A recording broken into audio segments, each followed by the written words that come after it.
Hello and welcome to the FISHCAST. We are the world's first and foremost Fishmans podcast. And if you're joining us for the first time on this episode, you might want to go back and check out our debut episode where we covered Chappie Don't Cry, the first album by Fishmans. Yeah. In this episode, we're going to be talking about Corduroy's Mood, which was their first release following their debut. It's also their only EP, yeah. Only EP, released in 1991, so the same year as Chappie, but it's markedly different in its style. This is true. And we're actually re-recording this episode. You might notice that the audio quality is a little bit down from the first episode. The first one we recorded together, but we're recording this one remotely. We recorded it first last week, but I didn't know what the hell I was doing with my mic, but now I have kind of figured it out, so hopefully it's not too bad. But yeah, Chris, fine. getting into this, you being the longer Fishmans fan, what was sort of your opinion of Chappie, or I mean Corduroy's Mood, going into this? Before I re-listened to it for the podcast, I enjoyed it, but I didn't really remember much from it. It wasn't something that really stuck out to me in their discography, but after a few re-listens in preparation for the podcast, it's become one of my favorite Fishmans projects, absolutely. It's very good. Very good. And Very good, honestly, I think we both had the track Inago ga Tonderu, or Locusts Are Flying, as one of our favorite songs on the debut album, and I think a lot of the tracks on this album sort of follow in the stylistic footsteps of that song. That is very true. Yeah, that track really had a lot of like Shibuya Kei and indie pop influences. And oddly for those enough, of you... Wow, thanks. Oh. I was just going to throw out piano as well. But And piano as well, yeah. Yeah. Not a lot of like reggae or dub on this album. But for those of you who are not in the know, Shibuya Kei is a Japanese pop genre from the Shibuya district of Tokyo. It sort of came to prominence in the early 90s and gained popularity throughout that decade. It drew a lot of inspiration from jazz, funk, bossa nova, and Italian and French music. So just kind of like loungy vibes, really chill, sort of like just cafe moods almost. Yeah, very good vibes, I would say. Yeah. So this album, or this EP, was released in November 1991, 5 months after Chappie, and it was meant to evoke a feeling of winter, sort of like in contrast to the summer vibes of Chappie. And we were wondering we don't know if these tracks are sort of from the Chappie sessions or if they are after that. I'm assuming that they're after that though, because there is no additional producer for these tracks. Yeah. The producer for Chappie was that man Kazufumi Kodama, but he had already left the group by the time this EP was released, and looking at the credits, this is the only Fishmans release that was entirely self-produced. Yeah, so I'm pretty sure they just did it themselves after Chappie. And they how did do a really you good job. feel like how do you feel like the production fares here? I mean, there's a lot, it's a bit more complex in terms of the instrumentation and some of the song structures, and I think it sounds really good overall. Yeah, I mean, I don't really have any problems with the production. I notice it sounds different, but it doesn't sound considerably worse at all. It's just the recording quality, it's just a bit different, but that's just from a very like technical side of things. Other than that, Yeah. I think it sounds great. Judging by a few of Fishman's later albums, I feel like Kodama's production work on the first album was really more sort of like workmanlike instead of like he was bringing any real artistry to it, you know. I feel like he kind of just produced it because he was friends with the group and he was there. Like it wasn't necessarily like Zach later on where you really see a distinct sound or a distinct change in their sound just because they bring in this new producer. Yeah. All right, I so agree. Corduroy's Mood, like we did last time, we're going to talk about the cover art and the title for a little bit. I noticed that a lot of Fishman's releases have sort of a character in the title. Like we had Chappie Don't Cry, Corduroy's Mood, and then later on we have King Master George and Neo Yankees Holiday. Do you have any sort of idea why they have these characters here, if there's any real meaning behind it, or is it kind of abstract? Maybe they just like the way these names sounded. They're all pretty, I don't know. Unique Just words like for sure. Yeah, like they're not just, other than like George, they're not like, But even they're not like George, common names, you know? Even yeah, George it's just kind is of a little wacky. silly. Yeah, you know, they're not naming an album like Bob. Jim. King And Master in terms Jim. of the cover art of this album, Ooh. you know, I was a little critical of the Chappie cover art just because I don't think it really reflected the creative vibes of the band that much. But I love this cover art, honestly. It's so good. It's the band. They're looking their best. I think they're all especially rocking. Shinji. Shinji has especially this Shinji. this beautiful fit with a beret and a scarf. He's really, I feel like if you take the sounds that are sort of going on in Shibuya-kei and the European influences and you sort of convert that into fashion, like that is what Shinji is wearing. He's wearing Shibuya-kei. And we got my man Kashiwabara in the nice. He's got the glasses. I love those glasses. He just looks like he's in the back. He's just doing his own thing. I love it. And the font on this cover is really cool. I feel like it's really wacky and original. It doesn't look like they just pull the font from something that I've seen before. Yeah, and exactly. the fish at the bottom Stereo say fish. Stereo fish. Yeah, I love that. So yeah, great cover, and I feel like the cover really does the job of evoking that feeling of winter that the band said the EP was about, because they're kind of just standing on this cold-looking street corner wearing their winter clothes. That's correct. That does look like what they're doing. Just like last time, we are each gonna pick 3 different adjectives that begin with the same letter. So this time, I used the random generator, and Chris got H. And I got Q, which is horrible. So if you would like to start with your H adjectives. All right. Let's start with those H's. The first one that I came up with is a bit basic, but I think very accurate. Harmless. It's a very harmless album, and it doesn't seek to confuse or alienate the listener at all. It's very welcoming, and it's very good. It's a harmless piece of music. I know good and harmless don't mean the same thing. My second adjective is homey, but not homey. Hey, homie. Yeah. Kind of what I was saying earlier about harmless. It feels like I'm at home. I mean, not actually. I don't live in Japan, but in spirit. In spirit and vibes, it feels very home-like. You could say like homey. a big sofa or a couch you're just sinking into. Yeah, exactly. With some blankets, because apparently it's some winter. Corduroy blankets. Okay, and my last adjective is humble. There really isn't much to say about these adjectives. I don't know how to go about it. It knows what it is, and it does it well. It doesn't try to show off or be something that it's not. Yeah, it's not like some visionary statement. It's just kind of like, it's nice and it's gentle and it's there for you. That's what it is. All right, so I had Q, and there are very few adjectives that begin with Q, but I did my best, and I think that all 3 of these actually do work.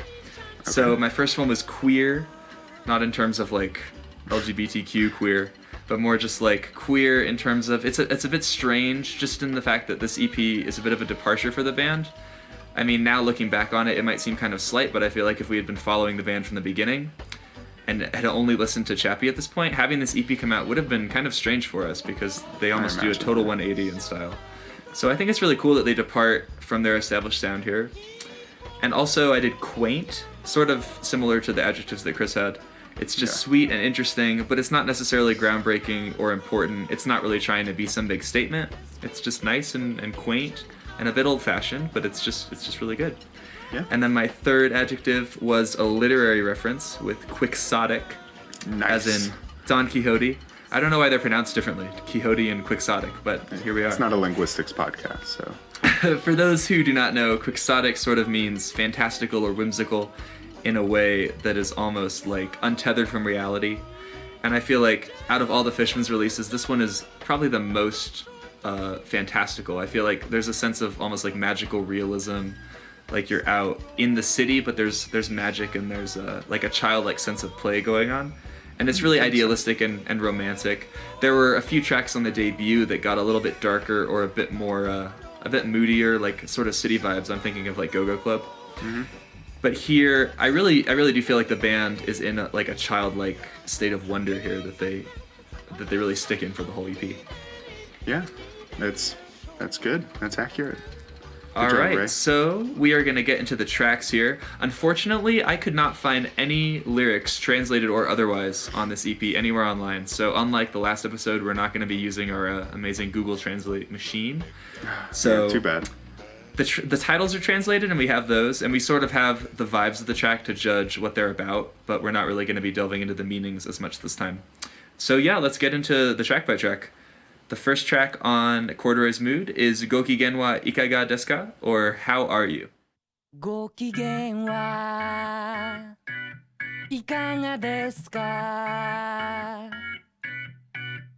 あの人は元気ですか冷めた目で笑う All right, so how do you feel about this track? Oh, it's a pretty good track. It's pretty good. marching. It's a great introduction. I think it does feel like it's introducing you to this world that you're about to be in for 15 minutes. It's a great mood setter. I love it. Yeah, I like how you said marching. There's definitely a marching vibe, sort of like, I picture almost like toys that you like wind up, sort of like walking and marching in formation. Mm-hmm. And it also reminded me of the Totoro opening theme song. I don't know if that say that. resonates with you, but it's sort of the same vibe where it's just like this steady forward progression, and it's very cute and just adorable. It's very, it's got the right kind of energy to begin this EP. Yeah, Shinji goes, "Oh yeah," which is always He great does to it, hear. Just yeah. it's very enthusiastic. It feels like he's happy to be back. I'm happy that he's back. And just in terms of the music, there are some new sort of instruments and sounds that are coming in here that we never heard on Chappie. Like there's this really cool synth that starts in during the chorus, and it's sort of like bleeping and blooping up and down, almost like a little spiral. And it was just Yeah. I was gonna just mention the breakdown that happens somewhere in the middle of the track. You know, where they change the rhythm up a bit. They throw a little swing in there with those nice keyboard notes and everything. It's a very, very nice part of the track. I like it. Yeah, it's kind of like this psychedelic switch up that happens, and that was really cool for me because it shows you right off the bat that this is going to be just like a different experience than Chappie, and that they're kind of just playing with different colors on their canvas this time. And then after that psychedelic passage, we kind of return to the yeah yeah yeah chorus, and we kind of close out the track with this marching vibe. So it's just really nice. I don't think it makes me feel much aside from just like, here we go. But Feels good, yeah. I feel like this track would stack up really well with anything on Chappie. It really has its own unique vibe to it. I agree very much. Very, very good statement there, Ray. I think this also kind of, in a way, it kind of indicates the direction they'd move on, like later, like kind of subtly, but you know, with that rhythmic change up and with their psychedelic influences, you can definitely hear that later on, and this is where they really start to play with it, I think. Yeah, and just in terms of like the song structure not really being that like verse chorus thing that you expect, that kind of is, especially as they, as you said, they sort of eventually go into like longer songs and songs that just have odder structures. Exactly. So yeah, great track. We're also not going to be doing top threes for this EP. We're kind of just going to be ranking all the songs because there are only 4 tracks here, so a top 3 is kind of pointless. Yeah. So where does this rank for you on the EP? For me, this is honestly my second favorite track just because it's so unique and interesting. I'd say for me, it would, I'd say it'd be my third favorite. Third. It's okay. And you know, there's a considerable distance between this and second, but yeah, it's very confidently my third pick for this album. It's a great opener, but like, you know, by itself. Yeah, I can see that. Yeah. For sure. All right, so let's get into the second track. Anoko ga nemuteru, or That Girl Sleeps.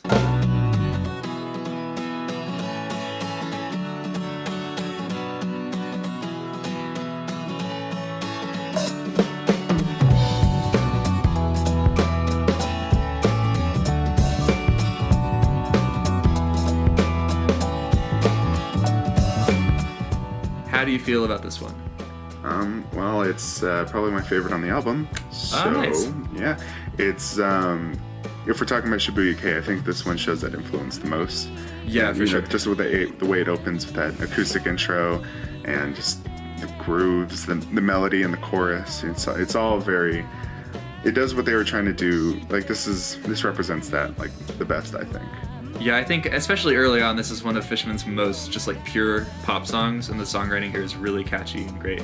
And yeah, I think you mentioned that acoustic intro to the track, and that really reminds me almost of like Oasis or like Wonderwall or some sort of just like stripped back, you know, like almost like a white guy with an acoustic guitar, but it's Shinji. And I think that kind of caught me off guard. Yeah, it kind of caught me off guard the first time I heard it, just because we rarely hear acoustic guitar in Fishmans. So I think it's used really well here, and it has an interesting color that it brings to the track. So we get that acoustic guitar at the beginning, and then we get this really cool bass line coming in, and some bells and marimba. They really feel like a full band on this track. Like there's a lot of different instruments going on. Yeah, and of all the tracks, I know we mentioned the 2 tracks from Chappie that we're reminded of on this EP, and I think this one is most reminiscent of Inago ga Tonderu. Yeah, for sure. Yeah. And this song is also just the most reminiscent of Chappie as a whole for me, because you have some of these sort of instrumental moments in this track that we only get here that were also really prominent in Chappie. Like we get the this horns. The horns and this guitar solo too. And those Yeah. were sort of staples of Chappie that kept happening over and over. So to hear them come back to this here is nice, and it's just like kind of familiar. And I could see if I was listening to this for the first time after Chappie was released, I would probably be like, like there's that classic Fishman sound. There it is. It's the fish. Speaking of this guitar solo, how do you feel about it? It's really brief compared to a lot of the longer, more sort of like unyieldy ones on Chappie. I really think it works very well in the track.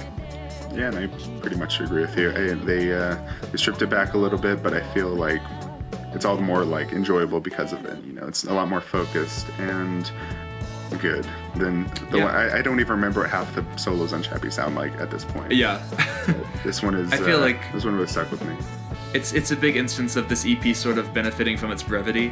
Like the fact that we only have one guitar solo on the whole EP kind of helps it, you know. I think with Chappie, it's like in isolation, a lot of the moments worked, but over and over again, they kind of got tiring. But here, like you said, it's only 15 minutes, so really every moment has a bigger impact. The trumpet solo too, or not really a solo, but sort of like a refrain. I think it's really good. It feels very triumphant, and after the trumpet solo, we drop back into that acoustic guitar, and that moment for me was just like really powerful to hear all of that instrumentation swelling sort of just like go away. Oh yeah, you just brought back to the beginning, and then it, you know, kicks right back in after. It really is a nice moment. I love it, yeah. And just like you said, very catchy. The chorus here, probably one of their best choruses, in my opinion. Probably. Yeah, it's up there. Yeah. Anything else about this track? Like, I really think it's one of the definitive Corduroy songs. Like, even though it's not my favorite on the album, if I was showing this EP to someone and they only had time to listen to one track, this is probably the one that I would show them. Yeah, and honestly, this is the one that for the longest time, I wasn't listening to Corduroy's Mood a whole lot, like after I first heard it, but this is the track that I'd always remembered and went back to. Nice. This is the so track. is this your favorite on the EP? It's tough. I would probably say yes, but it's between this and the next one. Honestly, it's really nice. close. This is my number 3. I mean, it's really close between this one and the first track for me. I think just, I think this one is a little bit too similar to Chappie for me to say that it's in my top 2 on this EP. Fair I just enough. think the first one is a bit more interesting. But yeah, in terms of the songwriting, this is one of the best tracks on this EP. All right, so the next track is Murasaki no Sorakara, or From the Purple Sky.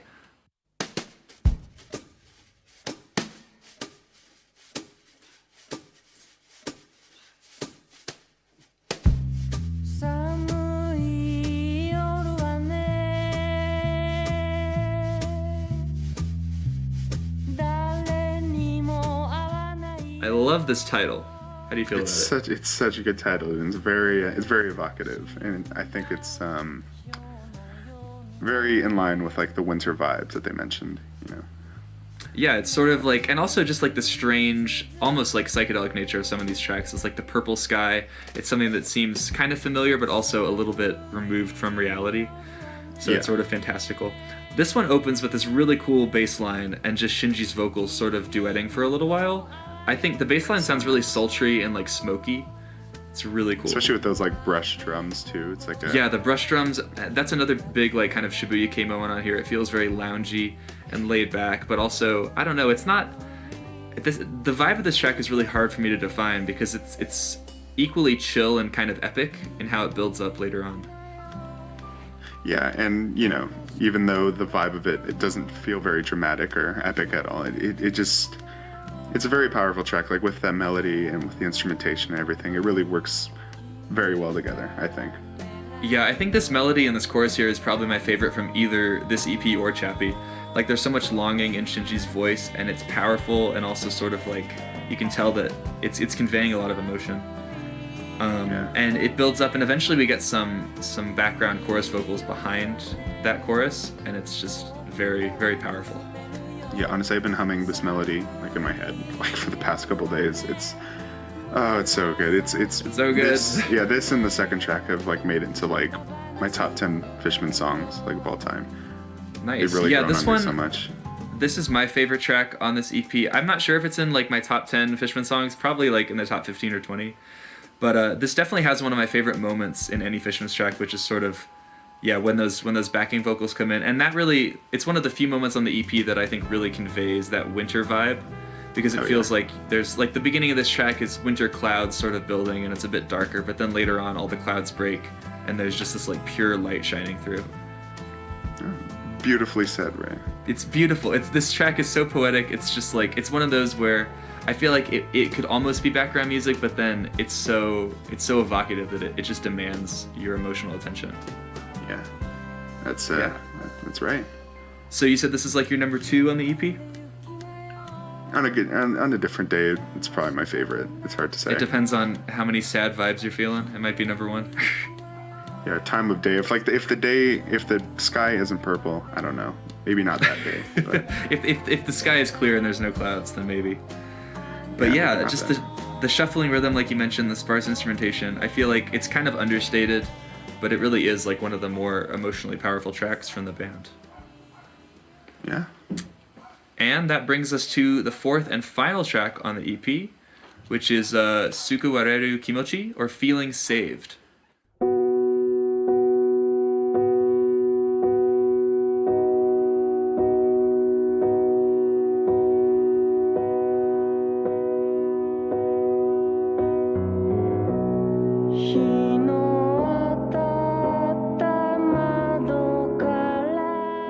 So this one I think also has a big comparison to a track on Chappie, which would be Piano, which is also the final track on that album.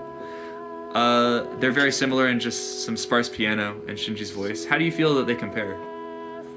I like this one a bit more, but not by too much. They're both really good ballads in my opinion. They're very similar, but I feel like this one just does that formula just a little bit just a little better, Okay.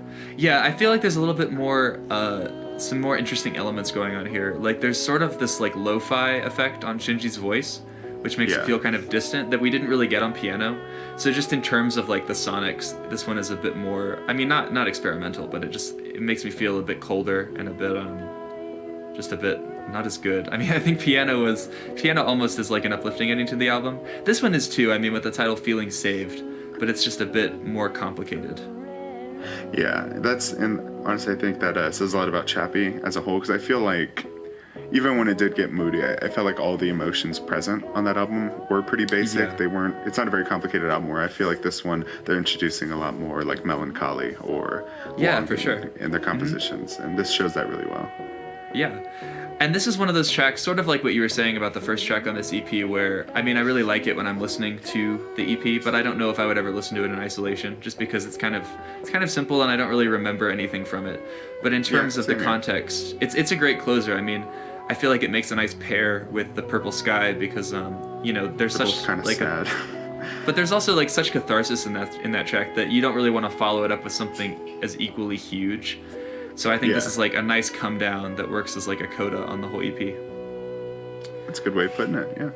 Yeah. I also noticed one lyric in this track. He says "Gogo ni wa," and my first thought, being a big fan of Go-Go Club, is that he's referencing the Go-Go Club. I'm sure he's not. Probably not. I don't think so. I think it's just definitely just a word, but a phrase that would be interesting. I'm kind of envisioning this like Fishman's thematic universe, where this is like the day after he emerges from the Go-Go Club, and it's very sad. If only, maybe you're onto something. Maybe we just figured it out. Let's ask Shinji. Let's have him on the podcast. Oh, that's kind of messed up. Oh man. Anyway, so Feeling Saved. I think we both agree, right, that this is the weakest track on the EP. Not by much. Let's not Not go by too much. hard. Yeah, no. But like I said, it is.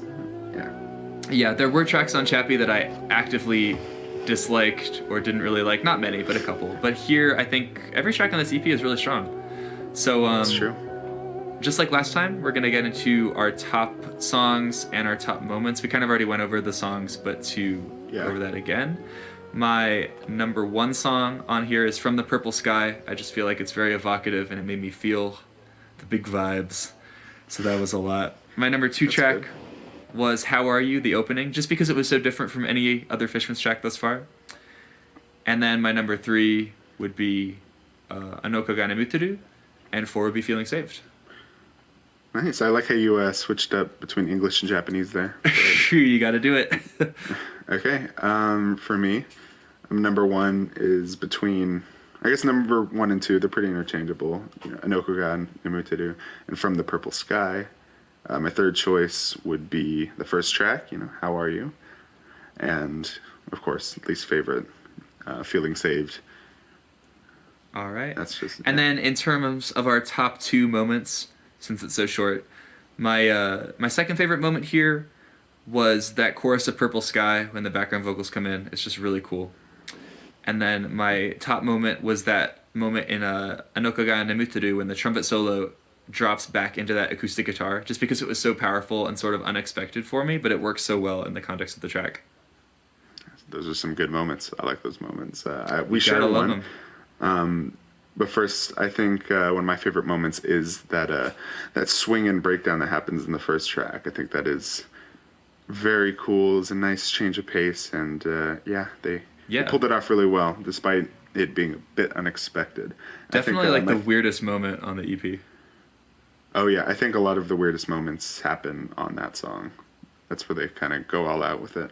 My favorite moment, I guess it's not really one specific moment, but one specific aspect. The chorus of From the Purple Sky, I think, is just... Yeah. It's unbeatable. It's one of their, as we said, it's one of their best choruses. It's a juggernaut. It just punches you in the face. I mean, I wouldn't go. It doesn't with emotion. Me, I mean, it's not. Yeah, okay. it sneaks up on you. It's just amazing. As we've established, this album is harmless. It would never punch anyone. It's harmless. Are any Fishmans albums out to hurt you though? No, just Sunny Blue. Sunny Blue. Okay, we'll get to that. Then, if you get H again, you can call it harmful. In terms of scoring this album or ranking it, overall, I would give it sort of between like an 8 and an 8.5 out of 10. I mean, there's really nothing wrong with it in my opinion, but it's just because it's so brief, I can't really give it anything higher than that. But I really do feel like the brevity of the EP helps it, just because whereas Chappie established a lot of these sort of ideas and then just did them over and over again until they almost became stale, this one only being 15 minutes sort of just comes and goes, and it works really well because of that. So yeah, I would say I'm not sure if they succeeded in their goal to really make it feel like winter though. I think the last 2 tracks do. But as for the overall vibes, I would go with more, maybe even more springtime or more sort of like just childhood or innocence instead of winter. I would say it's like one of those transitionary seasons, like either spring or fall. Like it's neither summer or winter, but for sure, one of those two. They kind of, I feel like it just transitions us into winter, which I feel like makes me feel like this is more of like an autumn record, because it does start off a bit bright, but by the end of it, hey, you're in winter. All right, what about your score? I know, and this might be a common theme for me, I was kind of understated about it, but I would hit this EP with a perfect score. I think it is that 10 out of 10. Brilliant 10 out of 10. I'm a bit more free with those anyway, but honestly, I can't. I guess it's kind of the same with you, where I really can't pick anything wrong with it, but just it's a little more amplified. I do think this is easily one of their best projects. I've come to that realization after many re-listens in preparation. And I don't think you're really being too generous with that. I mean, like, I know a lot of people are really sort of like, kind of conservative with their 10 out of 10s, and they only give them when they feel like something really blows them away. But there's also something to be said for sort of like an understated project like this, which is just nice and good, and it just makes you feel good. And giving that a 10 out of 10. Not everything needs to be the next like huge statement or some really evocative thing. Yeah. No, thanks, Ray. Yeah. You're valid, Chris. Thanks. All right. Cool. And then I remember you compared Chappie to a nice glass of OJ or orange juice. I did. Do you feel like this is sort of akin to a beverage? Yeah, not just because we've established that it's a bit of a winter album, but it's reminiscent of a nice cup of hot cocoa, I think. Nice with a little bit of cinnamon on top, some spices. Are you making this cocoa with water or milk? I don't know why you'd ever make hot cocoa with water. You're making People this with do. milk. They're insane. No, I know they do, and I've done it before. But like, I don't know why you'd voluntarily do that. I think not just milk.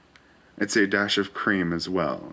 With some good chocolate. You know, this isn't an overly gourmet style hot chocolate, but it's definitely got a bit of a personal touch to it. All right, I like that. I feel like this is going to be our new motif, sort of like assigning each Fishman's project a different beverage. So that'll be interesting going forward. Maybe food. I think maybe for King Master George. Food, yeah. We'll see. Or maybe just out. alcohol for that one. Okay. Speaking of King Master George, that is going to be our next episode. It's going to be pretty long and insane to cover just because of how crazy that album is. I'm very excited for it, yeah. So this one was a bit briefer, but I felt like we did have to touch on this. It is an important part of the Fishmans discography, just because it's like their only real EP outside of I Dub Fish. But I don't know if we're really counting that. And yeah, like Chris said, it's an important sort of like a stylistic shift in between like their really early work and then some of their more experimental stuff. So yeah, if you haven't already checked out this EP, I really think you should. I know it might have flown under the radar for some casual Fishmans fans, but it's really worth it just because I think, you know, it's sort of simple, but it also has some of their best pop songwriting and just some great moments on it. So yeah, go check it out, and we hope that you like it as much as we do. And yeah, keep an eye out. This podcast too. We do. Oh yeah, keep an eye out next month for our King Master George review, where we find more adjectives, and hopefully I'll get a letter that actually has more words for it. So yeah, we are the FISHCAST. You can find us at Fishmans Podcast on Instagram, and then personally, I am a giant fish on Instagram. Unrelated to Fishmans. Unrelated, yeah. I am gonk.aka.mantis. It's a bit of a long one, but that's me. Head scratcher. All right, so yeah, give us a follow if you want to email us with any suggestions or hot takes on Fishmans. Please go ahead. You can email us at fishmanspodcast@gmail.com, and we will be back next month. Until then, stay fishing, stay vibing, and don't get a weird heart disease that'll kill you. And we love you. Bye. Bye.